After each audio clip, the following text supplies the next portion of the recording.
আপনি নাকি তাদেরকে পেটে লাথি মারতেছি। পেটে লাথি আসলে কেউ কখনো মারতে পারে না। ধন দৌলত হায়াত মৌত রিজিক সব উপর আল্লাহর হাতে। আমি এক সময় চা বিক্রি করে খাইতাম, এটা কিন্তু ইতিপূর্বে অনেক ভিডিওর মধ্যে আমি প্রকাশ করছি। কারণ আমার মধ্যে ওই ইয়েটা নাই, অহংকারটা নাই যে আমি চা বিক্রি করে খাইছি এই কথা শুনলে পরে মানুষ আমাকে ছোট লোক বলবে বা খারাপ বলবে, এই অহংকারটা আমার মধ্যে নাই। আমি ইতিপূর্বে চা বিক্রি করে খাইছি। একটা সময় যখন আমার গেছে তখন আমি প্রায় পড়াশোনা করার জন্য আমার যে স্কুল ড্রেসের দরকার, স্কুল ড্রেসটা আমার বাবা অভাবের কারণে দিতে পারে নাই। আমি সেই স্কুল ড্রেসটা অন্যের বাড়িতে কাজ করে সেই টাকা নিয়ে এসে স্কুল ড্রেসটা বানাইছি। একটা টাইমে আমি ঢাকায় গিয়ে রিক্সাও চালাইছি, তার প্রমাণ আমার হাতে আপনারা দেখতে পারবেন, এখনো সেই দাগ আছে। আমি গার্মেন্টসে চাকরি করেও খাইছি ভাই। তো সেখান থেকে যদি আমি এতটাই খারাপ হইতাম, এতটাই নোংরা মন মানসিকতার হইতাম, আল্লাহ কখনো আমাকে এই জায়গায় নিয়ে আসতো না। সুপ্রিয় দর্শক, আসসালামু আলাইকুম। কেমন আছেন আপনারা সবাই? আশা করি সবাই ভালো আছেন। আমাদের মিডিয়াতে একটা অলরেডি গোলযোগ সৃষ্টি হয়েছে, সেটি হচ্ছে চ্যানেল মালিক এবং শিল্পীদের মধ্যে। আমরা কিছু চ্যানেল মালিক এখানে দেখতে পাচ্ছি, আমরা তাদের সাথে কথা বলবো এবং পরিচয় জানবো। তারপরে আসলে বিস্তারিত ঘটনা আপনাদের মাঝে তুলে ধরবো। এই ঘটনার মূলে কি এবং কেন এই ঘটনাগুলো ঘটছে, আমরা প্রথম থেকে যাবো আমাদের বাম পাশ থেকে। ভাই আসসালামু আলাইকুম, আপনার নামটা বলে এবং পরিচয় দিবেন, চ্যানেলের নাম বলবেন। আচ্ছা, আমার নাম মোহাম্মদ শরীফুল ইসলাম, আমার চ্যানেলের নাম হচ্ছে ভারপ্রাপ্ত নবাব ইউটিউব চ্যানেল। আচ্ছা, আজকে আমরা যে বিষয় নিয়ে আপনাদের কাছে এসেছি, আপনারা তো অবশ্যই অবগত আছেন।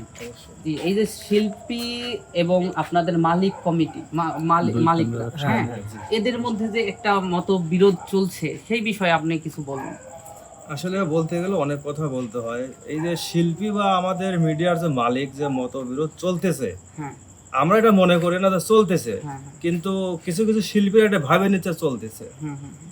আসলে আপনি যদি জানেন যে আমরা যে একটা সমিতি গঠন করেছি, এই সমিতিতে কিছু নিয়ম নীতি ওখানে লেখা আছে। আসলে আমাদের মিডিয়ার পক্ষে হোক আর শিল্পীদের বিপক্ষে হোক বা শিল্পীর পক্ষে আমাদের বিপক্ষে যেটাই বলেন, সর্বশেষে আমরা শিল্পী বা ইউটিউবের যারা আছি এদের ভালোর জন্য কিন্তু আমাদের নীতিমালা করা। ইতিপূর্বে আপনারা জানেন যে পাবনাতে আমাদের এই মিডিয়া মালিকের কোনো নিয়ম শৃঙ্খলা ছিল না। তো আমরা চাচ্ছিলাম কি যে এইগুলো আমরা সবাই মিলে বসে যাতে আমাদের একটু ভালো হয় বা শিল্পীদেরও ভালো হয়। যেমন ধরেন যে বলতে পারেন যে অমুক শিল্পী অমুক সাথে কাজ করে না, এটা কিন্তু আমাদের মেন ফ্যাক্ট। আমরা যখন একটা কাজ করতে যাই তখন দেখবেন যে আমাদের একটা প্ল্যান থাকে যে হয়তো বা এই শিল্পী বা এই শিল্পী দিয়ে কাজ করালে হয়তো আমার ভিডিওটা ভালো হবে, দর্শক ভালো খাবে বা আমাদের কাজটা সাকসেস হবে। যখন আমি বলতে যাই যে দেখো তোমার শিডিউল আছে, তুমি কাজ করো, তখন বলে কি যে না আমরা অমুকের সাথে কাজ করি না। তো ভাই আমার মনে হয় কি যে আসলেও আমরা তো এক একজনের সন্তান। আমার বাবা একজন, এনার বাবা আর একজন, তাই তার সাথে আমার ভালো রিলেশন আছে, কিন্তু জমি নিয়ে কিন্তু বাধা নাই দেখবেন। তাহলে আমি এটা মনে করি যে শিল্পীদের সাথে শিল্পীর বাধা কেন বাধা? তারা তো জমি দখল করে নাই বা টাকাও মারি খায় নাই, কি খাইছে কি? তাহলে কেন বাধা থাকবে? আর সেই ক্ষেত্রে কিন্তু আমরা চ্যানেল মালিক সবাই বসে একটা আলোচনা করে ওদেরকে নিয়ে যাতে কাজ করা যায়, সেই জন্য কিন্তু আমরা সমিতিরা একটা সিস্টেম করেছি। জি, ধন্যবাদ। এটাই তো সবার থেকে আমরা শুনবো, যেহেতু অনেক আছে। ভাই আসসালামু আলাইকুম। ওয়ালাইকুম আসসালাম দাদু ভাই, আপনার পরিচয় এবং আপনার চ্যানেলের নামটা বলে। আমার নাম মোহাম্মদ সেলিম ফকির, আমার চ্যানেল ভিডিও 1.2 সেলিম এন্টারটেইনমেন্ট। জি, ধন্যবাদ। আপনার ভিডিও অনেক দেখেছি আমরা, এবং আপনার চ্যানেলে অনেক শিল্পী, সব শিল্পীরাই কাজ করে এবং করতো। বর্তমানে যে জি বলেন। কাজ করি ভাই, মনে করেন দান বেশি পেজ বেশি এইগুলো নিয়ে আসে ভাই, কাজ করা লাগে ভাই। মনে করেন যে ইউটিউব টাকা দিয়ে আর চলতেছে না ভাই। আচ্ছা, এই যে আপনারা এই কমিটিটা গঠন করেছেন, আপনি তো অবশ্যই অবগত আছেন যে কমিটিটা গঠন করার পরে যে একটা মতবিরোধ তৈরি হয়েছে, আর এই মতবিরোধ তৈরি হওয়ার কারণে কি? আসলে ভাই যেহেতু কারণ ভাই একটা কথা বলি গেছে যে আসলে শিল্পীদের মধ্যে কিন্তু মিল নাই, একজনের সাথে একজন কাজ করে না এটা, কিন্তু তারপরেও দেখা যায় কি যে শিল্পীরা আসলেও কারণ কাউকে দোষ দিচ্ছে না, খালি শুধু আমার মিলন ভাইকে দোষারোপ করতেছে। এইটার মানেটা কি? কারণ আসলেও যে চ্যানেল কিন্তু আসলেও দেখা যায় যে পাবনা ভাঙড়ো চাটমোহর মিলে তাও 20-25টা চ্যানেল আছে, কিন্তু তার মধ্যে দেখা যায় কি যে কাউকে কোনো দোষারোপ করতেছে না, খালি শুধু মিলন ভাইকে দোষারোপ করতেছে। মিলন ভাইয়ের সাথে তাদের কি সমস্যা? ভাই আমি এই কথাটাই আমি জানতে চাচ্ছি। এটা অবশ্যই আমাদেরও প্রশ্ন আছে। আমাদের পাশে আরেকজন আছে ভাই। ভাই আপনার পরিচয়টা বলবেন। আমি মোহাম্মদ মহিদুল ইসলাম, SM প্রতিভার আমি বেতনভুক্ত বাদক, আমি কোনো চ্যানেল মালিক না। তবে এই বিষয়াদি মানে যে সমস্যা, এই বিষয়টা শরীফুল ভাই যেভাবে মানে ব্যর্থ করলেন, এই সমস্যাটার আমরা সমাধান চাচ্ছি, আর সমাধানের জন্যই আমরা এগুলি একত্রিত হওয়া। তো এই বিষয় নিয়ে যেহেতু সমস্যাটা মিলন ভাইয়ের সঙ্গে, তাহলে এই বিষয়টা আমরা মিলন ভাইয়ের কাছ থেকেই সব কিছু শুনবো। আমরা মিলন ভাইয়ের কাছে যাব, অবশ্যই শুনবো। তার আগে আমাদের পাশে আরেকজনকে দেখতে পাচ্ছি, আমাদের জাহাঙ্গীর ভাই। আচ্ছা জাহাঙ্গীর ভাই, আপনাদের যে এই কমিটিটা কি আপনারা কিছু কিছু শিল্পীদের বাদ দেওয়ার জন্য করেছেন, নাকি সবাইকে নিয়ে কাজ করার জন্য মূলত করেছেন? কিছু কিছু শিল্পী কিন্তু মনে করছে যে তাদেরকে বাদ দেওয়ার জন্য মূলত এই সংগঠনটা করেছেন। আমি তো আপনার থেকে বিস্তারিত জানতে চাই। আসলে আমাদের আপনার পরিচয়টা একটু বলবেন, যদিও আপনাকে অনেকে চেনে। আমি এসএম প্রতিভা, আরো বেশ কয়েকটা আছে, এসএম প্রতিভার আমি মালিক, আমার নাম এসএম জাহাঙ্গীর। আর আজকে আপনি যে কথাটা বললেন যে মানে কি জন্য আমরা করছি, আসলে আমাদের যে সমিতিটা আসলে কোনো শিল্পীকে নিয়ে না, আমাদের যে একটা প্যানেল, আমরা এতগুলো চ্যানেল মালিক, আমাদের কিছু সুবিধা অসুবিধা এইগুলো নিয়েই আসলে একটা নীতিমালা তৈরি করার জন্য কিন্তু আমাদের একটা সমিতি করা। এই বিষয়টা আসলে কোনো শিল্পী কাজ করবে কি করবে না এই বিষয়ের জন্য না, শিল্পীর জন্য কিছু নীতিমেলা আছে, আমাদের চ্যানেল মালিকদের জন্য কিছু নীতিমেলা আছে, এই বিষয়টাই নিয়েই কিন্তু আমাদের কাজ করা। ধন্যবাদ। আর কিছু বলার আছে আপনার? না, আর কিছু বিষয়। আর আজকে মূল যেটা বসা আমাদের, সেই বসাটার কারণ হচ্ছে আমাদের কিছু শিল্পী ব্যক্তিগতভাবে ওনারা যার শুধু মিলন ভাইকে দোষারোপ করতেছে, আমাদের প্রত্যেকটা চ্যানেলে ওনারা কাজ করবে কিন্তু মিলন ভাইয়ের সঙ্গে কাজ করবে না। এই বিষয়টা কি জন্য, আসলে মিলন ভাইয়ের অপরাধটা কি? হ্যাঁ, এই বিষয়টা। আর ওনারাও মিলন ভাইয়ের অনেক রকমের কথা ওনারা প্রকাশ করেছে ভিডিওতে, আমরা সেই বিষয়টা অনেকটাই ওনার কাছে জানবো। এখন আপনারা যেহেতু আমাদের মিডিয়ার যারা শিল্পী ছিল, তারা বিশেষ করে আমাদের মিলন ভাইকে উদ্দেশ্য করে একটা ভিডিও বানিয়েছে, আমরা মিলন ভাইয়ের থেকে শুনবো। এই ভিডিওটা নেওয়ার জন্য আর কি আমাদের আজকে এইখানে বসা, এই ভিডিওটার বিষয়। দর্শক বন্ধুরা, আমরা এখন যাব মিলন ভাইয়ের কাছে। এমকে ভিলেজের পরিচালক, উপস্থাপক, শিল্পী যাই বলেন, তিনি কিন্তু সবই। যাই হোক, আপনারা সবাই চেনেন, ওনার থেকে আর পরিচয় নেওয়ার দরকার নাই। তো মিলন ভাই, এই যে শিল্পীরা আপনাদের বিরুদ্ধে, এই সংগঠনের বিরুদ্ধে কিছু কিছু ভিডিও বানাচ্ছে, এই বিষয়ে আপনার থেকে আমরা জানতে চাই, কেন বানাচ্ছে? বিশেষ করে আপনাকে অনেকভাবে ওরা আপনাকে নিয়ে কমপ্লেন করছে, এই কমপ্লেনটা কেন করছে এবং কি উদ্দেশ্য তাদের, এবং আপনাদের এই সংগঠনের উদ্দেশ্যটা আমাদেরকে একটু জানাবেন। তো সবাইকে আমি প্রথমে সালাম জানাচ্ছি, আসসালামু আলাইকুম। আমার কথার শুরুতে আমি আরেকটু কথা বলে নেব, যেহেতু এই পাশ থেকে আপনারা আসছেন, এই পাশ থেকে এসে আমার কাছে ঠেকে গেছেন, তো সবাই সবার মতো বলে গেল। আমার এই পাশে আরো 2-3 ভাই আছে, ওনাদের কাছ থেকে কি নিবেন নাকি সরাসরি আমার কাছ থেকে নিবেন? আচ্ছা, যেহেতু আজকে আপনি অপরাধী, আজকে আপনি অপরাধী, আমরা অপরাধীর বিচারটা পরে করি। হ্যাঁ, সেটাই ঠিক আছে। আমাদের পাশে আরেক ভাই আছে, আমরা মিলন ভাইকে বিশেষ আকর্ষণে রেখে দিলাম। আপনারা অবশ্যই লাইনে থাকবেন এবং মিলন ভাইয়ের থেকে শুনবেন আসল ঘটনাটা কি।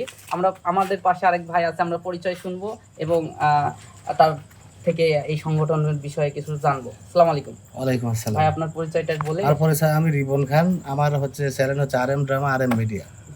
মূলত প্রথমে শুরুতেই শরীফ ভাই যে কথা বলছে, আমার সেলিম ভাই বলছে, জাহাঙ্গীর ভাই বলছে, আসলে কি শিল্পীরা আমাদের মতো করে আমরা এমন করে রাখছি যে এত ভালোবাসা দিছি প্রথমের থেকেই, যে খুবই মানে ওদের কাছের মানুষ বানা ফেলাইছি একবার, কিন্তু লাস্টে এসে আমাদের সাথে কিছু খারাপ আচরণও করছে, তারপর আমরা কোনো কথা বলি নাই। তো দেখলাম যে আমরা একটা নীতিমালা করি, একটা চ্যানেল মালিক যেহেতু আমরা টুকিটাকিভাবে চ্যানেল চালাই সবাই, তা আমরা একটা সংগঠন করে একটা এই পাবনা মিডিয়া মালিক চ্যানেল এই একটা নাম দিয়ে মনে করেন আমরা সবাই মিলে একটা করেছি একসাথে, বুঝছেন, সবাই যাতে শৃঙ্খলার মধ্যে থাকতে পারি। কিন্তু আসলে আমরা কাউকে উদ্দেশ্য করে বাদ দেবো, কারোর সাথে ঝগড়া করবো, এরকম কোনো কিছু না। তাহলে শিল্পীরা কেন আপনাদেরকে মনে করছে আপনারা বিরোধী পক্ষ হয়ে গেছেন? এটা আসলে আমি কিছু কি মনে করবো, কোন আমাদের তো এরকম কিছু না যে আমরা ওদের বাইরে রাখছি। মানে বিরোধী হওয়ার কারণ হচ্ছে আমরা আমাদের যে নীতিমালাগুলো, নীতিমালাগুলো কিছু নীতিমালা আছে, আমাদের যে নীতিমালা, আমরা যাদেরকে নিয়ে কাজ করবো, আমাদের প্রত্যেকটা চ্যানেল মালিকের সাথে কাজ করতে হবে, এটা হচ্ছে আমাদের নীতিমালা। হ্যাঁ, সে যে শিল্পী হোক, কিন্তু ওদের বিরুদ্ধে যাচ্ছে যে কি আমাদের প্রত্যেকটা মিডিয়ার সাথে ওরা কাজ করবে কিন্তু মিলন ভাইয়ের সাথে কাজ করবে না। এটার কি কারণ, এটার জন্য আজকে আমাদের বসা, এই হলো বিষয়। এখন পাশে আরো আমাদের ভাই আছে, ওনাদের সাথে কথা বলেন। আচ্ছা, আমাদের পাশে আরেকজন ভাই আছে। ভাই, আসসালামু আলাইকুম। আপনার পরিচয়টা দিয়ে একটু আপনার বক্তব্যটা। আমার নাম মোহাম্মদ সেলিম রেজা, আমার YouTube channel Selim Reza media. তো আজকে আমরা এখানে অনেকে উপস্থিত হয়েছি, আমরা সবাই চ্যানেল মালিক। আমরা যে কথাগুলো বলার উদ্দেশ্যে এখানে আসা হয়েছে, যে আমরা আমরা যে শিল্পীগুলো নিয়ে আমরা কাজ করি এদেরকে আমরা প্রচণ্ড ভালোবাসি, কিন্তু ভালোবাসার ক্ষেত্রে সময় সময় তারা আমাদের বুকে ছুরি মারে। ঠিক আছে, তো এটাই তারা আমাদের সাথে বিগত দিনগুলোতে করে যাচ্ছে। তো আমরা এদের থেকে সমাধান করে যেন সবাই মিলে আমরা একটা ছত্রছায়ার ভিতরে থেকে আমরা যেন ভালোভাবে কাজগুলো করতে পারি, প্রত্যেকটা চ্যানেলে যেন আমরা কাজ করে একসাথে মিলেমিশে থাকতে পারি। জি ধন্যবাদ। আমরা ভিডিওটি সংক্ষিপ্ত করব, বিশেষ করে আজকে যেহেতু আমরা বলেছি অপরাধী মিলন ভাই, আমরা মিলন ভাইয়ের থেকে বিস্তারিত শুনবো। তার আগে আমাদের সাথে আরেক ভাই আছে। ভাই আসসালামু আলাইকুম। ওয়ালাইকুম আসসালাম। আপনার পরিচয়টা দিয়ে। আমার নাম আব্দুল বারিক, আমার চ্যানেলের নাম আর প্রতিভা। আমি একটা সময় ধরেন চ্যানেলটা চালাইতাম, আর 10-15 জন লোক লিয়েও চালাইতাম, যাদের শিল্পী যে কয়টাকে আমি আনতাম, কাউকে মেয়ের মতো ভালোবাসতাম, কেউ এসে মামা বলতো, ভাগ্নি বলতাম, ছেলে ঘরে ছেলের মতো দেখতাম, তাতে আমার খুব মনের ভিতরে আনন্দ উৎসব ভালোই লাগতো। আজ ইদানিং কিছুদিন 5-6 মাস কি 1 বছর হয়ে গেছে, যাদের কাজে নিয়ে আসি আমার থেকে তারাই বড় হয়ে যায়। আমি যা বলি তারা বলে যে না এরকম কাজ করব না, এটা করব না, ওটা করব না। মানে আমি এই দুঃখে আমি আজ 6 মাস 1 বছর আমার চ্যানেলে মুখও দেখাই না, গানও ভালো করে লই না। যে আইছিলাম মানে আনন্দ উৎসব করবে, আইসিলা দেখতেছি না আনন্দের কষ্টই বেশি। সেই দুঃখে আমি আর মানে এত শিল্পী গুছাই না, 2-1টা শিল্পী লিয়েলা কাজ টাজ করাই। এনারা যখন সবাই ডাকলো যে আমরা সবাই তাহলে মিল হই, সব শিল্পীকে একসাথে মিল করে আমরা বারিক ভাই আগের মতো কাজ করব, সেই আমি মনে হয় এদের সাথে আসিয়া এইসব মিটিংয়ে বসে পড়ছি। যদি সবাই একসাথে আগের মতো আমার কাজ করতো তাহলে আমার মনের কাছে ভালো লাগতো। সেই সময় আবার আপনারা আমাকে দেখতে পারতেন যে আমি আবার কাজে অংশগ্রহণ ভালো আলে করছি। আর যদি না হয় তাহলে এরকম ইচ্ছা নাই আমি আর চ্যানেলে এরকম মানে আমি নিজে প্রেজেন্ট হব। যদি চ্যালেঞ্জ চলাই লোকজন দিয়ে লোকে কাজ করবে, আমি আর যাব না, মানে গেলে এদের কথা আমার ভালো লাগে না। অনেকে মনে করে যে আপনারা অনেক টাকা ইনকাম করেন এই চ্যানেল ওদেরকে দেখিয়ে, কিন্তু আপনারা কি আসলেই এতদিনের লাভবান হয়েছেন নাকি ক্ষতিগ্রস্ত? ধরেন মানুষ তো বহু কথা বহুল লোক বলবে, কিন্তু এখানে কাবাই খুবই আমার জিরো, কিন্তু এখানে একটা আনন্দ আছে। এই আনন্দর লেগে আমি এখানে আইছিলাম। তাছাড়া যদি আমি 10 লাখ 15 লাখ টাকা খরচ করে থাকি, আমার মনে করে না যে আমি 5 লাখ টাকা কামাই হচ্ছি। বাড়ির থেকে আনি, এটার থেকে আনি, যে টাকাটাই কামাই হরি এদের পিছনে আমি ফুরোই। আর আশায় থাকি সামনে বেলে শুনছি যে এই ইউটিউবে লাখ লাখ কোটি কোটি টাকা ইনকাম করা যাবে, এই আশায় আমি মনে হয় ফুরোইছি। কিন্তু আশা পূরণ হয় না। আশা পূরণ তো কামাই হইনি ভাই। যে সময় কাজে মানে আমার ভিউ হওয়া ধরলো, লোকজন নিয়ে কাজ করবে লাগলো, সেই সময় শিল্পীরা ঐক্যজোট, আমি অমুকের সাথে কাজ করবো না, অমুকের সাথে কাজ করবো না, আমি আর লোকই পাই না, কাজই আগের মতো আর হরি না, খালি বুঝতেই পারলাম না ভাই যে অমুকের সাথে কাজ করবো না, তমুকের সাথে কাজ করবো না। এই উত্তরটা নিব আমরা হচ্ছে মিলন ভাইয়ের থেকে, যেহেতু আজকের অপরাধী আমাদের মিলন ভাই। সবাই ব্লেম করছে যে মিলন ভাইয়ের চ্যানেলে কাজ করব না, অন্যান্য চ্যানেলে কাজ করব। আমরা একটু শুনতে চাই কেন ভাই? ঠিক আছে ভাই, অনেক ধন্যবাদ আপনাদেরকে, এত কষ্ট করে দূর দূরান্ত থেকে আপনারা আসছেন আমার কাছে। আমি আজকে আসলে অপরাধীর কাঠগড়ায়, তো আমার তো অবশ্যই আপনাদের কাছে তুলে ধরতে হবে যে আজকে কেন আমি অপরাধী। যেহেতু আমি আপনাদের সংগঠনের সঙ্গে একাত্মতা প্রকাশ করে আপনাদের সঙ্গে আছি, আর আমাদের নীতিমালার 20টা-25টা নীতিমালার মধ্যে একটা নীতিমালায় আছে যে কোনো চ্যানেল মালিক যদি ইচ্ছাকৃতভাবে কোনো শিল্পীর ভুল ত্রুটি না থাকা সত্ত্বেও তার সঙ্গে দুর্ব্যবহার করে, তাহলে এই সংগঠন সেই চ্যানেল মালিকের বিরুদ্ধে ব্যবস্থা নিতে পারবে। তো আমি তো তার বাইরে না, আমি কিন্তু তাহলে সেই সংগঠনের ভিতরে, তাহলে সেই শাস্তি হোক আর যেটাই হোক আমি কিন্তু মেনে নিতে বাধ্য। তো আমি সেখান থেকেই বলতেছি, সর্বপ্রথম আপনাদের প্রশ্ন ছিল যে সবাই সবার চ্যানেলেই কাজ করবে, কিন্তু একটাই দাবি তাদের, এমকেতে কাজ করব না, এমকে বয়কট। এটার উত্তর আমার কাছে একটাই আছে ভাই, এটার উত্তর একটাই যে এতদিন ওরা রাজত্ব করে গেছে, আমাদের প্রত্যেকটা চ্যানেল মালিকের উপর অত্যাচার নির্যাতন করে গেছে অমানসিকভাবে, যেটা কোনো চ্যানেল মালিক আজ পর্যন্ত মুখ খুলে সেই প্রতিবাদটা করতে পারে নাই। প্রতিবাদ করতে গেলেই তার শুনতে হয়েছে আজকে যে এরকম কথাও, যে সামান্য বিষয় নিয়ে যেটা আপনারা প্রশ্ন করছেন না, মানে কথা একটু ঘুরায় না বললে পরে হয়তো কথা ক্লিয়ার হবে না, আপনারা কেউ মাইন্ডে নেবেন না। যেমন অনেকেই প্রশ্ন করছেন ইতিমধ্যে আমার কাছে অনেক ফোনও আসছে যে ভাই আপনি নাকি সব শিল্পীর বেতন কমাইছেন। যদি মনে করেন আমি কমাইছি তাহলে কমাইছি, আর যদি মনে করেন যে না শুধু আমি কমাই নেই, আমরা সবাই মিলিতভাবে কমাইছি, এটা আপনারা মানতে পারেন, কারণ এখানে যারা আছে সবাই ইনশাল্লাহ এটা স্বীকার করবে যে আমরা সবাই মিলিতভাবেই করছি। আচ্ছা, আপনারা একটা জিনিস বিচার করে দেখেন, আপনারা যারা প্রবাসে আছেন বা দেশে আছেন, যারা দেশে আছেন আপনারা যারা অন্যের বাড়িতে দিন মজুরি খাটেন, আপনাদের বেতন কত? আপনারা কয়টার সময় জমিতে বা তার বাড়িতে কাজ করতে যান? আমার জানা মতে, আমাদের এলাকার কথা বলতেছি, 5 থেকে 700 টাকা একটা দিন মজুরের বেতন। তাকে হাড় ভাঙা খাটনি করতে হয়, দুপুরে খাওয়ার জন্য সে আধা ঘন্টা, হাইস্ট গেলে আধা ঘন্টা সময় পায়। আর আমাদের শিল্পীদের দুপুরে খাওয়ার জন্য 1.5 থেকে 2 ঘন্টা সময় দিলেও তাদের কাছে কম হয়ে যায়। একটা দিন মজুর আপনার বাড়িতে গিয়ে সারাদিন খাটনি করে 5 থেকে 700 টাকা পায়, আর সে যায় কয়টায়? 7টা থেকে 8টার মধ্যে। আর আমাদের 1500 টাকার শিল্পী, 2000 টাকার শিল্পী, 3000 টাকার শিল্পী, তারা আসে হচ্ছে 10:30টায়, 11টায়, 11:30টায়, 12টাও কারো কারো বাজে। তাহলে উনি কি এই কোম্পানির মালিক, না আমি এই কোম্পানির মালিক? আমি যদি কোম্পানির মালিক হয়ে ওনাকে যদি 5টায় বা 6টায় যদি, হ্যাঁ আপনারা ওনার কিছু ভিডিওতে আসছে যে আমরা নাকি 5টায় 6টায় ফোন দিই, তো আমি কোম্পানির মালিক হয়ে যদি আমার নিজের ঘুমটা হারাম করে যদি আপনাকে 6টায় জাগায় দেই, এটা কি আমার অপরাধ? এই প্রশ্নের উত্তর আমরা কমেন্ট বক্সে শুনবো। দর্শক আপনারা কমেন্ট করে জানাবেন যে এটা কি আমার অপরাধ কিনা। কারণ অনেকেই আছে, হয়তো এখন বললে আপনারা বলবেন যে তুই এত বড় শিক্ষিত হয়ে গেছিস, অনেকেই আমাদের শিল্পীদের মধ্যে আছে যে কিভাবে মোবাইলে অ্যালার্ম সেট করতে হয় এটা জানে না। আচ্ছা, আমরা তো তাকে জাগায় দেওয়া যদি আমার অপরাধ হয়ে থাকে তাহলে আমি অপরাধী। আর আজকে যে কারণে আমাকে অথবা আমার এমকে কে বয়কট, তার মূল কারণটা এখন বলি। তার মূল কারণটা হচ্ছে আমি এই নির্যাতিত মিডিয়া মালিকদেরকে এক জায়গায় করতে পারছি, আমরা একটা সংগঠন করতে পারছি, আমরা সংগঠিত হইতে পারছি। এটাই হচ্ছে আমার মূল অপরাধ, যে মিলন কেন এদেরকে এক করলো, এরা কেন একজোট হলো। এরা একজোট যখন হয়ে যাবে তখন তো আমরা ওদের উপরে অত্যাচার নির্যাতন করতে পারবো না। এই নির্যাতন থেকে আমি চ্যানেল মালিকদেরকে নিয়ে এসে নির্যাতনের হাত থেকে রক্ষা করছি, এটাই আমার সবচেয়ে বড় অপরাধ। এই জন্য ওদের একটাই দাবি, এমকে বয়কট। এমকে বয়কট ওরা চিন্তা করতেছে হয়তো এরকম যে আজকে এমকে বয়কট করলে এমকে চ্যানেল হয়তো থাকবে না, এমকে চ্যানেল যদি না থাকে, মিলন যদি না থাকে, তাহলে হয়তো এই মিডিয়া মালিক সমিতি থাকবে না। আপনাদের ভুল ধারণা, আপনাদের ভুল ধারণা। আমি মিলন পৃথিবীতে আজকে আসি, কালকে নাও থাকতে পারি। যে সংগঠন আজকে তৈরি হয়েছে এই সংগঠন থেকে যাবে।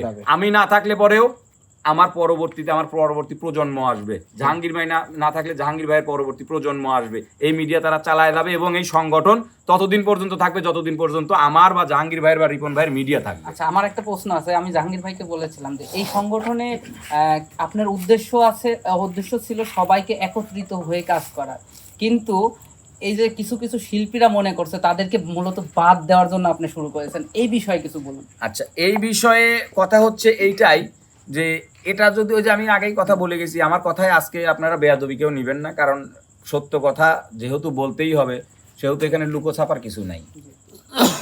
কথায় আছে, অশিক্ষিত বন্ধুর চেয়ে শিক্ষিত শত্রু ভালো, কারণ তার সঙ্গে তর্ক করে তাকে বোঝানো যায়, কিন্তু অশিক্ষিতকে বোঝানোর ক্ষমতা আমার আপনার কারণ নাই।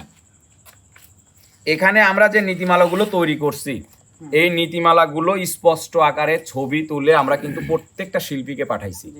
এখানে কোনো জায়গায় যদি তারা, কারণ এখন তারা বলতে পারে যে না এটা ওদের বানোয়াট, তো এইটার সঙ্গে ওইটাকে মিলাইতে বলবো আমি। মিলায়া কোনো জায়গায় যদি ওনারা দেখাইতে পারে যে আমরা কোনো শিল্পীকে বাদ দেওয়ার পরিকল্পনা বা বাদ দেওয়ার কথা বলছি, বা কোনো শিল্পীকে আমরা কোনো জায়গায় কাজ করতে দিব না বা আমরা নিব না, এই ধরনের কথা বলছি, তাহলে আমি আমার নিজেকেই বয়কট করব। আচ্ছা, আপনাদের এই নীতিমালার মধ্যে একটা নীতিমালা ওরা কঠোরভাবে সমালোচনা করছে, সেটি হচ্ছে আপনারা রুম ভাড়া নেবেন বা দূরের শিল্পীদেরকে নেবেন। এটা ভুল বুঝাবুঝি নাকি আপনাদের এটা করার কারণ কি আমরা জানতে চাই। রুম ভাড়াটা নেয়ার উদ্দেশ্য ছিল আমাদের এইটাই, কারণ আমাদের যে শিল্পীগুলো আছে এরা নিজেদেরকে বড় সিঙ্গার দাবি করে। সিঙ্গার দাবি করার কারণে দর্শক আপনারা নিজেরাই কমেন্ট করছেন যে ভাই একই গান প্রতিদিন শুনতে ভালো লাগে না, একই গান এক কলি করে প্রতিদিন শুনতে ভালো লাগে না। ভাই আপনারা শিল্পীদেরকে একটু গান শিখতে বলেন, নতুন 2-4টে গান দিতে বলেন। আপনারা খেয়াল করে দেখবেন, আমি কিছু কিছু ছেলে, কিছু কিছু মেয়ে দূর থেকে নিয়ে আসছি, রিপন ভাই নিয়ে আসছে বা আরো সেলিম ভাই নিয়ে আসছে। যারা দূর থেকে আসছে তারাই এসেই কিন্তু আপনাদেরকে ছোট করে হোক বড় করে হোক নতুন গানের একটা বিনোদন দিছে। আপনাদের কিন্তু ভালো লাগছে, আপনারা কিন্তু তাদের পক্ষে কমেন্টও করছেন, ভাই ওই ছেলেটাকে আবার নিয়ে আসেন, তাকে দিয়ে গান গাওয়ান। এই জন্য আমাদের এখানে ওই নীতিমালাটা, এই কারণেই নীতিমালাটা আমি পড়ে একটু শোনাই, আপনারা বুঝবেন, না পড়ে শোনালে বুঝতে পারবেন না। সেটা হচ্ছে যে আমরা নীতিমালা করেছি, দূরের শিল্পীদের জন্য 2টি রুম নেওয়া হবে, যাহার খরচ সমিতি থেকে বহন করা হবে। এখানে যদি অনৈতিক বা কোনো খারাপ কাজের জন্য নেওয়া হইতো, আমরা যারা 15 জন 20 জন মিডিয়া মালিক আছি, তারা কি সবাই খারাপ? আমি খারাপ ঠিক আছে, তারা কি সবাই খারাপ? কারোর কি মা বোন নাই? 2টা রুম নেওয়ার উদ্দেশ্য একটাই, যে একটা রুম নেব আমরা হচ্ছে ছেলেদের জন্য, আর একটা ফ্যামিলির ভিতরে একটা রুম নিব আমরা মেয়েদের জন্য, যাতে তারা দূর দূরান্ত থেকে এসে সেই জায়গায় থাকতে পারে, সেই জায়গায় থেকে রাত যাপন করে তার পরবর্তী দিন যেন আমাদের সঙ্গে তারা কাজ করে সহি সালামতে তারা যেন ফিরে যাইতে পারে, তাদের জন্য কোনো ক্ষয়ক্ষতি না হয়। কারণ একটা শিল্পী নিয়ে এসে আমি হুট করে তো একজনের বাসায় রাখতে পারি না ভাই। আচ্ছা, তারা তো মনে করছে যে আচ্ছা, তাদের জন্য একটা মূলত- কথা বলি, শুধু তাই না, মনে করেন মিলন ভাই একটা শিল্পী নিয়ে আইছে দূরের থেকে, ওই শিল্পীটা শুধু মিলন ভাই একদিনকার কাজের জন্য আসলে ওই লোকের তো যে বেতন দিয়ে আমরা নিয়ে আসবো, ও তো যাওয়া আসা খরচ হবে। আর মনে করেন একটা শিল্পী আমি ঢাকার থেকে নিয়ে আসবো, ও ঢাকা থেকে যাতে আসতে 1000 টাকা ওর খরচ। আমার কথাটা বুঝেন। তাহলে যখন আমরা এরকম একটা 2টা রুম নিতে চাইছি এইভাবে, যে আমরা নিলে পারে দেখা যাবে কি, যে আজকে মিলন ভাইয়ের কাজ করলে, আমার কথাটা বুঝেন, পরের দিন হয়তো আমি নিলাম, তারপরের দিন হয়তো আরেকজন নিল, এইভাবে যদি ওরা 5 দিন কাজ করে, তাহলে কিন্তু ওদের মানে পোষায় গেল আর কি। ঠিক এই জন্যই আমাদের এই একটা সংগঠন তৈরি করে এই রুমটা আমাদের বাদ দেন, বাদ দিয়ে আমাদের আর 5টা ওখানে অ্যাড করেন, এই শর্ত কিন্তু, এই জায়গাটা কিন্তু আমরা রাখছি যে তোমরা আমাদের সঙ্গে এসে বসো, তোমাদের যদি কোনো দাবি দেওয়া থাকে তাহলে তোমরা সেটা আমাদের সামনে উপস্থাপন করো, আমরা সেটা নিয়ে চিন্তা ভাবনা করে তোমাদের, যাতে তোমাদেরও কোনো ক্ষতি না হয় আমাদেরও কোনো ক্ষতি না হয়, আমরা সমঝোতা করে একটা সিদ্ধান্ত নিব। আচ্ছা, আপনাদের একটা পোস্ট দেখলাম, কিছু বাদককে আপনারা বয়কট করছেন। হুম। এই বাদকদের বয়কট করার মূল কারণ কি? আসলে আমরা একটাই উদ্দেশ্য একটাই, কিন্তু এই সংগঠন হ্যাঁ, হ্যাঁ। সবকিছুর মূলে ঘুরে ফিরে কিন্তু একটা সংগঠন আসবে। না, আপনি তারা বলতেছে যে পার্সোনালি তাকে অ্যাটাক করা হচ্ছে, এই নো বিষয়ে- নো নো না, না, এর কোনো পার্সোনালি অ্যাটাক যদি করা হয়ে থাকে সেটা আমাকে করা হচ্ছে। পার্সোনালি অ্যাটাকটা যদি কেউ করে থাকে সেটা আমাকে করা হচ্ছে, অন্য কাউকে আমরা কোনো মিডিয়া মালিক আমরা কাউকে পার্সোনালি অ্যাটাক করতে যাচ্ছি না, বা এই ধরনের কোনো প্রমাণ তারা দিতে পারে। আচ্ছা, তবে আর- শিল্পীরা, ভাই আমি একটা কথা হ্যাঁ, বলি, বলেন।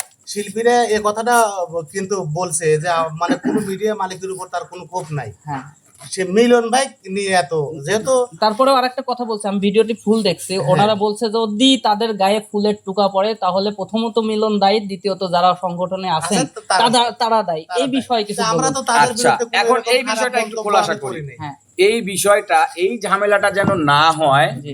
সেই জন্যই কিন্তু আমাদের এই সমিতি বা সংগঠন যেটাই বলেন সেটা তৈরি করা। অর্থাৎ কি বলতে পারেন যে কেন কিভাবে, অর্থাৎ ইতিপূর্বে আপনারা দেখতে পাবেন শিল্পীদের সকলের মধ্যে সকলের দ্বন্দ্ব, ইতিপূর্বে দ্বন্দ্ব গেছে হচ্ছে রিয়া বিপ্লবের মধ্যে, সেটা কিন্তু ওরা কিন্তু সংশোধন করতে পারে না, দিনের পর দিন রাতের পর রাত এদিক ওদিক দৌড়ধাপ পেরে কিন্তু আমিই সংশোধন করে দিছি, আমিই কিন্তু ওদের মিল করাইছি। এটা আমার বড় অপরাধ ছিল, এজন্য আমি দর্শক মন্ডলী আপনাদের কাছে ক্ষমা পাই। এই মিল করাটা আমার জীবনের সবচেয়ে বড় অপরাধ ছিল। গেল শোভার সঙ্গে কিন্তু রিয়ার ঝামেলা ছিল, শোভা রিয়া কিন্তু এক স্টেজে কেউ কিন্তু কখনো কাজ করতো না। এটাও আমি কিন্তু নিজেরই উদযাপন বাদ রেখে, নিজের ফ্যামিলিকে সময় দেওয়া বাদ দিয়ে আমি কিন্তু ঈদের দিন ওদের 2 পরিবারে, একবার এই পরিবারে আসি একবার ওই পরিবারে যাই, একবার ওই পরিবারে আসি একবার এই পরিবারে যাই, যাওয়ার পরে এইভাবে দৌড়ধাপ করে আমি কিন্তু সেটাও ঈদের দিন মিল করাইছি। সে ভিডিও আপনারা দর্শকরা দেখে থাকবেন। এটাও আমার জীবনের আর একটা ভুল। কিছুদিন আগে রানীর সঙ্গে কিন্তু শোভার খুব ভালো সম্পর্ক ছিল, বোন ছাড়া কিন্তু তারা কেউ কাউকে কথা বলতো না। এখন ইদানিং এ এসে রানীর সঙ্গে তাদের দ্বন্দ্ব, আশার সঙ্গে তাদের দ্বন্দ্ব। এটাও আমাকে অনেক দর্শক কিন্তু প্রস্তাব রাখছে যে মিলন ভাই আপনি এদেরকে একটু মিল করান, আর এদেরকে মিল করানোর জন্য যাই এদের একটা কথা বলি আমি, এদের একটা সিস্টেম আমি দিয়েছি, আজকে রিয়ার সাথে শোভার দণ্ড, শোভার সাথে রিয়ার দণ্ড, পরের দিন আশার সাথে দণ্ড, মানে এই দণ্ডটা ওদের মধ্যে Continue আছে। কন্টিনিউ আছে, মানে এরা ওদের একটা পেশা হয়ে গেছে, বুঝছেন? আচ্ছা। এই দণ্ডটা মানে ওদের মধ্যে একজনের না একজনের সাথে লেগেই থাকে, আমি দেখছি বরাবর। হয়তো এই দণ্ডটা মিলন ভাই যে কথাটা বলছে অরিজিনালি মিলন ভাই এই সমাধানটা মিলন ভাই করছেন। আচ্ছা, আমি আরেকটা প্রশ্ন করতে চাই মিলন ভাইয়ের কাছে, সেটি হচ্ছে তারা বলছে যে তাদের নাকি নির্দিষ্ট কয়েকজন শিল্পীদের পেটে আপনি লাথি দিচ্ছেন, যে তাদেরকে আপনার চ্যানেলে যেহেতু কাজ করবে না, আপনি কারো চ্যানেলে কাজ করতে দেবে না, এটা আপনার মাস্টার প্ল্যান। আচ্ছা, যাই হোক, আপনার এই প্রশ্নটার উত্তর দিব, আগেরটার উত্তর আমার এখনো শেষ হয়নি। তো এই যে দ্বন্দ্ব, ওদের নিজেদের মধ্যে দ্বন্দ্ব, ওরা কিন্তু কেউ আমার এলাকার না ভাই, কথাটা বুঝছেন, ওরা কিন্তু কেউ আমার এলাকার না। ওদের কারোর বাড়ি হচ্ছে সাথিয়া উপজেলায়, কারোর পাবনা সদরে, কারোর আটঘরিয়াতে, কারোর চাটমোহরে। তো ওদের ক্ষতি কিন্তু ওরা নিজেরাই করতেছে, নিজেদের মধ্যে দ্বন্দ্ব সৃষ্টি করে। এখন ওদের মধ্যে দ্বন্দ্ব, ওরা যদি রাস্তায় গিয়ে একজন আরেকজনকে আক্রমণ করে, এই দায়ভারটা কি আমি নিব? কখনোই না। আর এই দায়ভারটা আমি নিব না, কিন্তু দায়ভারটা কিন্তু অটোমেটিক আমার উপরে চলে আসে। কখন চলে আসে? যখন ওরা আমার প্রোগ্রামে আসবে। যখন ওরা আমার প্রোগ্রামে আসবে, আমার প্রোগ্রাম থেকে যখন ওরা ফিরে বাসার দিকে যাচ্ছে, তখন যদি ওরা একে অপরকে আক্রমণ করে, দায়ভারটা আমার উপরে আসবে যে কোথায় গিয়েছিলি? মিলন ভাইয়ের শুটিং এ গিয়েছিলাম। মিলন ভাইয়ের শুটিং থেকে ফেরার সময় আমাদের উপরে আক্রমণ করে, তাহলে দায়ভারটা কিন্তু অটোমেটিক আমার উপরে চলে আসতেছে। এই দায়ভারটা যদি যেন আমার উপরে না আসে বা আমাদের কোনো মিডিয়া মালিকের উপরে না আসে, এই জন্যই কিন্তু ওদেরকে আমার এই নীতিমালার মধ্যে লেখা আছে যে তোমাদের কারোর মধ্যে কোনো দ্বন্দ্ব রাখা যাবে না। কারোর মধ্যে যদি কোনো ঝই ঝামেলা থাকে, তোমরা তোমাদের অভিভাবকদের নিয়ে দুই পরিবার বসে এটা সমাধান করো।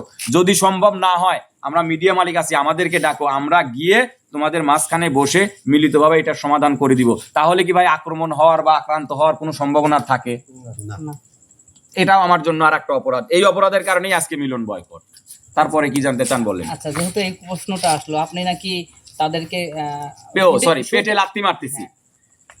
পেটে লাথি আসলে কেউ কখনো মারতে পারে না। ধন দৌলত, হায়াত, মৌত, রিজিক সব উপর আল্লাহর হাতে। আমি এক সময় চা বিক্রি করে খাইতাম, এটা কিন্তু ইতিপূর্বে অনেক ভিডিওর মধ্যে আমি প্রকাশ করছি। কারণ আমার মধ্যে ওই ইয়েটা নাই, অহংকারটা নাই যে আমি চা বিক্রি করে খাইছি, এই কথা শুনলে পরে মানুষ আমাকে ছোট লোক বলবে বা খারাপ বলবে, এই অহংকারটা আমার মধ্যে নাই। আমি ইতিপূর্বে চা বিক্রি করে খাইছি। একটা সময় যখন আমার গেছে, তখন আমি প্রায় পড়াশোনা করার জন্য আমার যে স্কুল ড্রেসের দরকার, স্কুল ড্রেসটা আমার বাবা অভাবের কারণে দিতে পারে নাই। আমি সেই স্কুল ড্রেসটা অন্যের বাড়িতে কাজ করে সেই টাকা নিয়ে এসে স্কুল ড্রেসটা বানাইছি। একটা টাইমে আমি ঢাকায় গিয়ে রিক্সাও চালাইছি, তার প্রমাণ আমার হাতে আপনারা দেখতে পারবেন, এখনো সেই দাগ আছে। আমি গার্মেন্টসে চাকরি করেও খাইছি ভাই।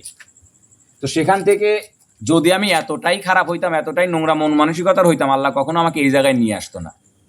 আল্লাহ আমাকে ভালোবাসছে, আমি সৎ পথে ছিলাম বিদায় আল্লাহ আমাকে নিয়ে আসছে। তো অহংকার করার কিছুই নাই। আমাকে আল্লাহ এই পর্যায়ে নিয়ে আসছে। এখন যদি আমি 10 জনের বা 5 জনের ক্ষতি করতে চাই, আল্লাহ তালাই আমাকে ওখান থেকে সুন্দর করে এক ইশারা, ওনার কিছু করা লাগবে না, আমাকে ধরাও লাগবে না, উনি এক ইশারা দিবে, আমি সুন্দর করে আবার মাটির নিচে চলে যাব। বিধায় ওনাদের পেটে ওনারা নিজেরা লাথি মারতেছে। বরঞ্চ মিলন ভাই এই কথাটা ঠিক হয়েছে। আমরা এই যে মিডিয়া মালিক যে কয়জন আছি, দিন শেষে ওরা টাকা ঠিকই ফয়দা লুটিলে চলে যায় 2500 3000, কিন্তু কেউ কি কবের পারবি যে 2000 ভিউ হবে এনে 10টা ইনকাম করে এটা খাবার পারবি না? সে কথাটা বলি আমি রিপন ভাই, বলেন। আপনারা যেহেতু অপরাধী না, আপনারা শুনে যান, আমার কাছে জানতে চাইছেন, আমি জানাই দেই, আপনারা পরে রিসার্চ করেন। তো ওনাদের পেটে লাথি মারার আমার কোনো ইচ্ছা নাই। ইতিপূর্বে আমাদের 4-5টা করে প্রতি মাসে শিডিউল করার লোক ছিল গুটি কয়েকজন, কিন্তু এই সংগঠনটা যখন আমরা করি, তখন প্রত্যেকটা মিডিয়া মালিকই এখন শিডিউল খুঁজে বেড়াচ্ছে যে আমরা কাজ করব। কারণ শিল্পীদের মধ্যে দ্বন্দ্ব না থাকলে আমি ভালো 2টা শিল্পী নিয়ে কাজ করব, আমি 5টার কাছে 2টা নিব, তাহলে কিন্তু ওদের কাজ কিন্তু হচ্ছে, ওরা প্রতিদিন কিন্তু কাজ পাচ্ছে, ওদের কিন্তু কাজ বন্ধ নাই। তাহলে আমি লাথি মারলাম কিভাবে? আমার প্রশ্ন দর্শক আপনাদের কাছে, অন্য কারোর কাছে প্রশ্ন করে আমার লাভ নাই। করতেন আপনারা 4টা শিডিউল মাসে, এখন করবেন মনে করেন 16 জন, 16 দিন অন্তত লাগবে। 16 দিন মানে 16 দিন না, 25 দিনে ওরা এই আমাদের মিডিয়ার কাজ করে শেষ করতে পারবে না। কারণ আমরা 20 থেকে 25টা মিডিয়া মালিক আমরা সমিতির আওতাভুক্ত হয়েছি। একদিন করেও যদি মাসে শিডিউল করি, একদিন না, আমরা 5 দিন করেও আমাদের ভিডিও হয় না। একদিন করেই ধরেন, যদি একদিন করেও যদি এক একটা মালিক আমরা শিডিউল করি, তাহলে ওরা শিডিউল পাচ্ছে কিন্তু 25 দিন। তাহলে মাসে 25 দিন যদি প্রোগ্রাম করে, ওই 5 দিন ওরা বলবে যে ভাই আমার শরীর আর পাইতেছে না, আমাকে মাফ করেন তো ভাই, আমি আর কাজ করব না। তাই হচ্ছে আপনার কত, আপনার 15 ওরা টাকা কিন্তু দিন এই কথাটা বলবে। আর একটা কথা যেটা রিপন ভাই বলতেছে, যে সেটা আমি বলি, ওরা যে ধরনের তথ্য প্রমাণগুলো আপনাদের সামনে হাজির করতেছে, এগুলোর কোনো ভিত্তি নাই। কিন্তু আমরা যে তথ্য প্রমাণগুলো আপনাদের কাছে হাজির করব, আপনারা দলিল দস্তাবেজ যেটা চাবেন আমরা সেটাই হাজির করতে পারবো।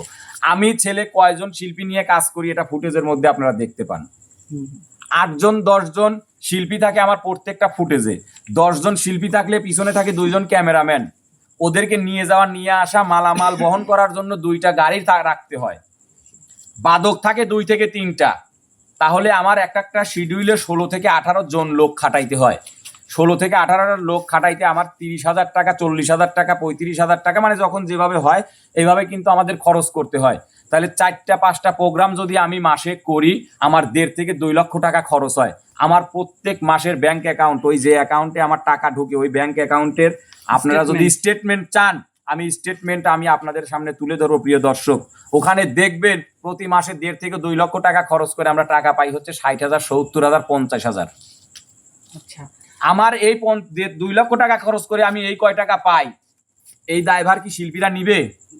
না, কখনো কিন্তু নিবে না ভাই। শিল্পীদের কাজ সকালে আসবো, কাজ করব, বিকালে পেমেন্ট নগদ দিবেন, চলে যাব। ওরা কিন্তু এমনই লোক, এই যে এত টাকা খরচ করে আমরা ভিডিও করি, ওরা কিন্তু ওদের নিজের ভিডিওটা পর্যন্ত দেখে না, যেটা আপনারা দেখেন। যেটা আপনারা দেখেন, ওরা কিন্তু সেই ভিডিওটা পর্যন্ত দেখে না যে এই ভিডিওটা আমি করে আসলাম, এই কাজটা করে আসলাম, কাজটাকে আমার ভালো করলাম, কাজের মধ্যে কোনো ভুল ত্রুটি আছে কিনা, পরবর্তী শিডিউলে আমি একটু সংশোধন করব, এই কাজটা, এই চিন্তাটা ওদের মধ্যে নাই। আচ্ছা, আর সেই জায়গা থেকে ওদেরকে ফিরায় নিয়ে আসতে চাইছি, ওদেরকে একতাবদ্ধ করতে চাইছি, ওদেরকে ভালো করতে চাইছি। এই জন্য এমকে বয়কট। এমকে বয়কট মানে কি তোমরা মনে করছো যে পাবনার পুরো মিডিয়া বন্ধ হয়ে যাবে? আমি একটা সম্ভব না। ভাই, হ্যাঁ, আমি ওদের ভিডিওতে একটা মূল একটা টপিক আমি পাইছি, সেটা হচ্ছে কি যে শোভা বললো, শোভাই তো কথাটা বললো যে যে মিলন ভাইয়ের মধ্যে সেদিন শিডিউল ছিল কাজ করতে করতে প্রায় রাত 10টা বাজে, এরকম কথা বলছে। রাত 10টা বাজে ওরা আপনাদের বের হলিয়া বাজারে, আচ্ছা, মিম, শোভা আর কে ছিল, নাইমা না রিয়া, যাই হোক রিয়া মনে হয়, আর আলামিন মনে হয় ছিল, এই কথা বললো। তো যাই হোক, ওরা অপেক্ষা করতেছিল, আপনি গাড়ি নিয়ে ওখানে ছিলেন, আপনাকে নাকি রিকোয়েস্ট করে ভাই আমাদের একটু বাসায় নামায়। আচ্ছা, এই প্রশ্নটা আমার আছে, আমি বিস্তারিত প্রশ্নটা করছি। সেটি ওরা বলছে যে আপনি নাকি শুটিং টাইমে তাদেরকে অকথ্য ভাষায় গালাগালি করেন এবং তাদের কোনো খোঁজই নেন না যে তারা বাড়ি পৌঁছাইলো কিনা। হ্যাঁ, আমি সেই কথাতে যেতে বুঝতে পারছি আপনার কথা। একটু এই প্রশ্নটার উত্তরটা আমরা জানতে চাচ্ছি। এবং তারা কিভাবে পৌঁছাইলো, বা আপনি নাকি একদিন পৌঁছানো দেওয়ার নাম করে তাদেরকে গাড়ি থেকে নামাই দিয়েছেন। ঠিক আছে, এইটাই নাকি মূল কারণ আপনাকে বয়কট করা। আপনি নাকি গালাগালি করেন, আপনি কাজ করছে রাত 10টা বাজে, অবশ্যই শিল্পী কিন্তু পৌঁছায় দেওয়ার দায়িত্ব আপনার, কারণ রাত 10টা পর্যন্ত কাজ করার ইখতিয়ার নেই আমাদের শিল্পী, কোনো মিডিয়া মালিকেরই নাই। হ্যাঁ, তাইলে আপনি কাজ করলেন, তাহলে আপনি ওনাদেরকে কেন পৌঁছায় দিলেন না? অবশ্যই এই প্রশ্নে আমরা যুক্তিসঙ্গত প্রশ্ন করছেন। তো এখানে আমি সর্বপ্রথম বলবো, 10টা কেন, মাগরিবের আজান দেওয়ার 10 মিনিট আগে হইলেও প্রত্যেকটা শিল্পী কাজ ছেড়ে দিয়ে প্রস্তুত, তারা আর কাজে দাঁড়াবে না। এটা হচ্ছে সর্বোচ্চ সত্য কথা। আর আরেকটা কথা হচ্ছে যে 10টা, এটা সম্পূর্ণ ভুল কথা। ওই দিন আমার স্পটে কাজ শেষ হয়েছে। স্পটে কাজ শেষ হওয়ার পরে আমি সবাইকেই বলছি যে তোমরা গাড়িতে ওঠো, আমি তোমাদেরকে আর মেইন রোড পর্যন্ত নিয়ে যাচ্ছি। মেইন রোড পর্যন্ত নিয়ে যাব, এই কথা বলার পরে ওরা অনেকেই উঠছে, অনেকেই ওঠে নাই। না ওঠার কারণে মিম, শোভা, রিয়া, আলামিন, এরা 4 জন হচ্ছে অন্য একটা ভ্যান। এখানে প্রবলেম হচ্ছে মিমের আর রিয়ার হচ্ছে মানে এসি সমস্যা। ওরা হচ্ছে মানে গাড়িতে উঠলে বমি লাগে, ওদের মাথা ঘোরে, যার কারণে ওরা গাড়িতে উঠলো না। বললো না ভাইয়া, আমরা এইটুকের জন্য গাড়িতে উঠবো না, আমাদের সারা রাস্তায় মাথা ঘুরবে না, বমি লাগবে না, আমরা উঠবো না, আমরা চলে যাবো। ওরা ভ্যানে করে চলে আসলো মেইন রাস্তায়। তো পরবর্তীতে ওখানে ছিল হচ্ছে ইমন, মনির, বিটল নানা, তারপরে হীরা হয়তোবা ছিল। এদেরকে নিয়ে আমি হচ্ছে চলে আসলাম, এসে দেখি ওরা রাস্তায় দাঁড়িয়ে আছে। তো ওখানে আমাদের ওই দিন আমরা আমের একটা প্রোগ্রাম করি, এক প্রবাসী ভাই আম দিয়েছিল, সেই আমের প্রোগ্রাম করি। সেই আমের খাঁচাটা আবার বিটল নানার দায়িত্ব ছিল যে আমটা তোমরা যখন ডেলিভারি দিবা তখন খাঁচাটা তুমি নিজ দায়িত্বে নিয়ে আসো। তো ওখানে গাড়ি ব্রেক করে আমরা হচ্ছে ব্যাগডালা খুলে বিটল নানাকে আমের খাঁচাটা বের করে দিয়ে বিটল নানাকে টাকা দিয়ে আমি বিদায় দিয়ে চিন্তা করলাম যে যেহেতু সবাই আসে, আমি একটু নাস্তা নিয়ে যাই। আমি কিছু ঝালমুড়ি, কিছু সিঙ্গারা নিয়ে ওদের কাছে ফিরছি। ফেরার পরে একজন শিল্পী আমার উপরে চড়াও হয়ে উঠল, আপনি কি মানুষ নাকি আপনি অমানুষ?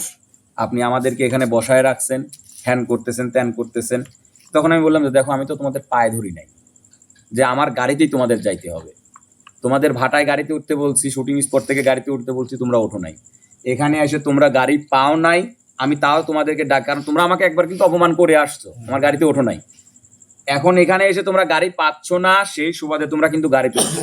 আর আমি এখানে কিন্তু 2 ঘন্টা ওয়েট করি নাই, 1 ঘন্টা ওয়েট করি নাই, আমি এখানে ওয়েট করছি মাত্র 5 থেকে 10 মিনিট, কিছু ঝালমুড়ি আর কিছু সিঙ্গারা নিয়ে এসে তোমাদের জন্যই, যে সারাদিন কাজ করছো, এখন যাওয়ার পথে গাড়ির মধ্যে বসে কিছু ভিডিওতে বলছে যে আপনি নাকি ওদেরকে বসায় রাখে চা খাচ্ছেন খুব রিল্যাক্সে, এমনকি চা খাওয়ার পরে যখন গাড়িতে ওঠেন তখন নাকি আপনি এরকম মানে মানে ক্রিটিসাইজও করছেন যে তোমরা কাজ করে টাকা নাও, আমাকে কোনো টাকা পয়সা দিবা না, গাড়ি ভাড়া দিবেন, এরকম টাইপের না, এই ধরনের কোনো কথা হয় নাই।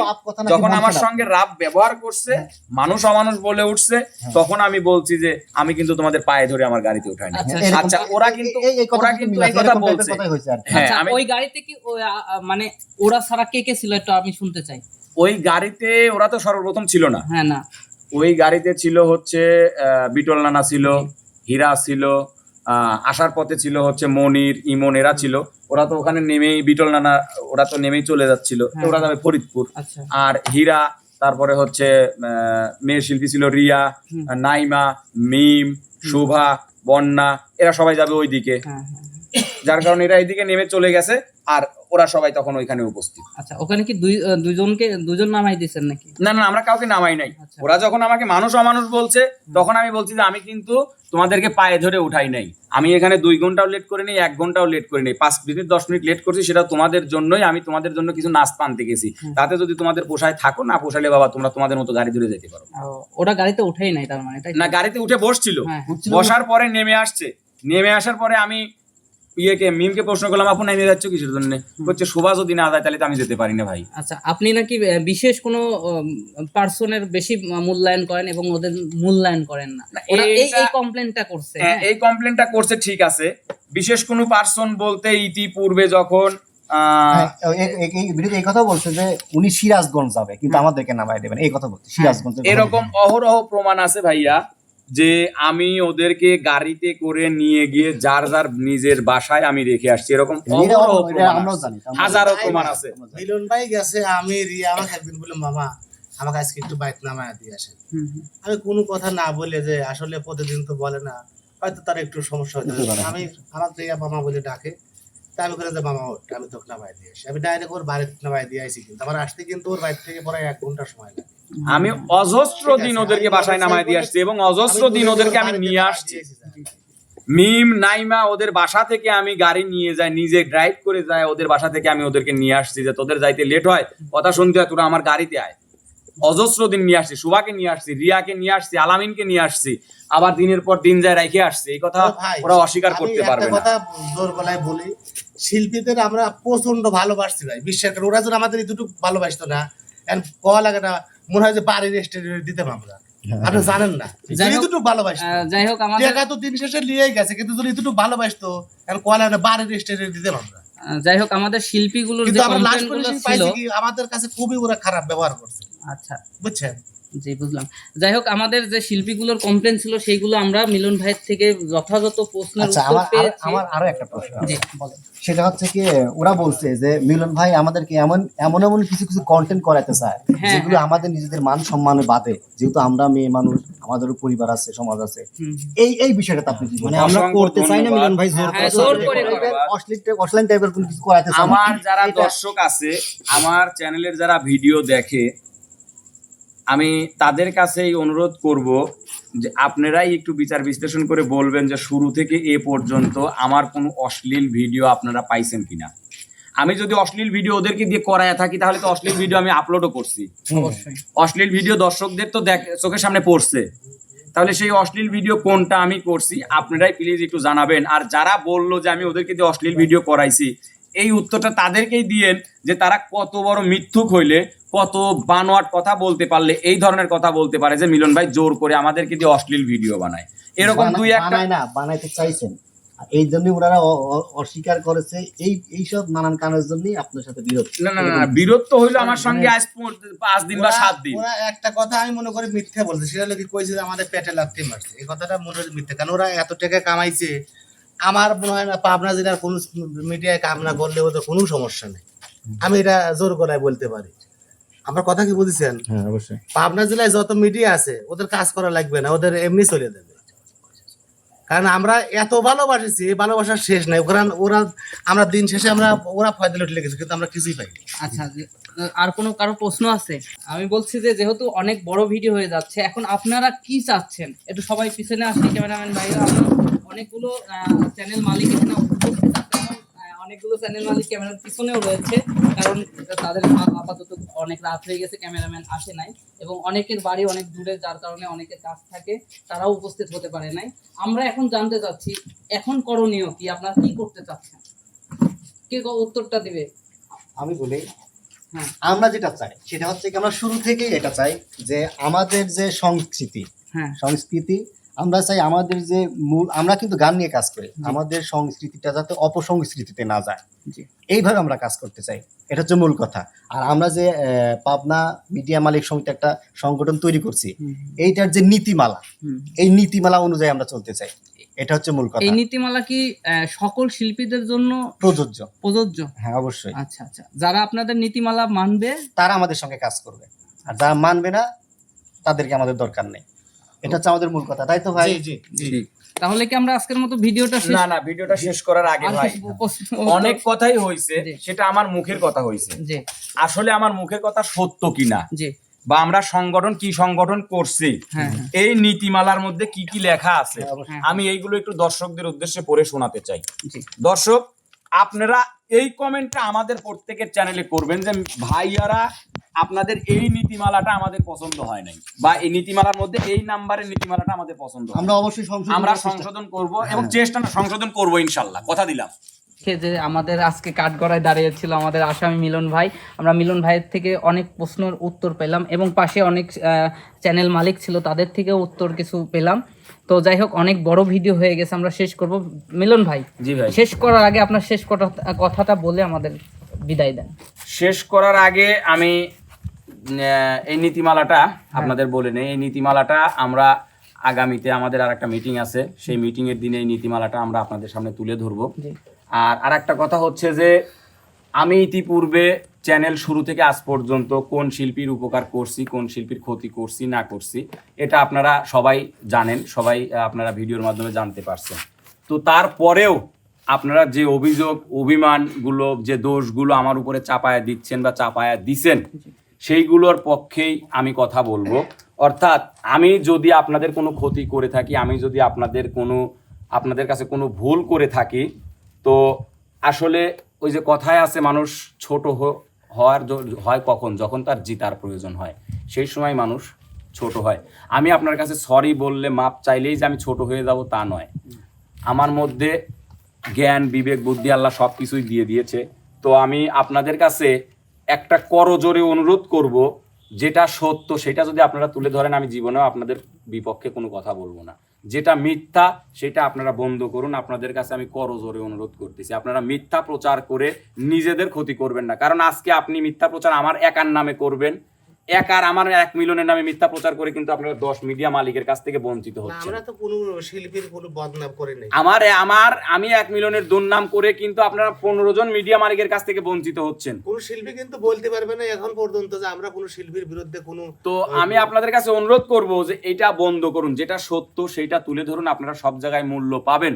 আর আমি যদি আপনাদের কোনো ক্ষতি করে থাকি, আমি যদি আপনাদের কোনো দোষ করে থাকি, তাহলে আপনারা না, আমি আল্লাহর কাছেই বিচার দিয়ে রাখতেছি। আল্লাহ যেন এর বিচারটা আমাকে করে, স্বয়ং আল্লাহ যেন এর বিচারটা আমাকে করে, যে আমি অমুকের ক্ষতি করছি, অমুকের সেই ক্ষতির জন্য আল্লাহ যেন সেই ক্ষতিটা আমার করে, আল্লাহ যেন আমাকে সেই বিচার করে, সেই শাস্তিটা আল্লাহ যেন আমাকে দেয়। আমি আল্লাহর উপরে রায় দিয়ে, দায়ভার দিয়ে আমি আমার কথা এখানে শেষ করতেছি। ভাই, এর মধ্যেও আমি আবারও সমস্ত দর্শক আপনাদের কাছেও ক্ষমা চেয়ে নিচ্ছি, আপনারা ভুল বুঝবেন না। এবং যারা আমার বিরুদ্ধে কথা বলতেছেন, আমার বিরুদ্ধে খারাপ কথা বলতেছেন, আমাকে ফাঁসানোর চেষ্টা করতেছেন, আমি আপনাদের কাছেও করজোরে ক্ষমা চেয়ে নিচ্ছি।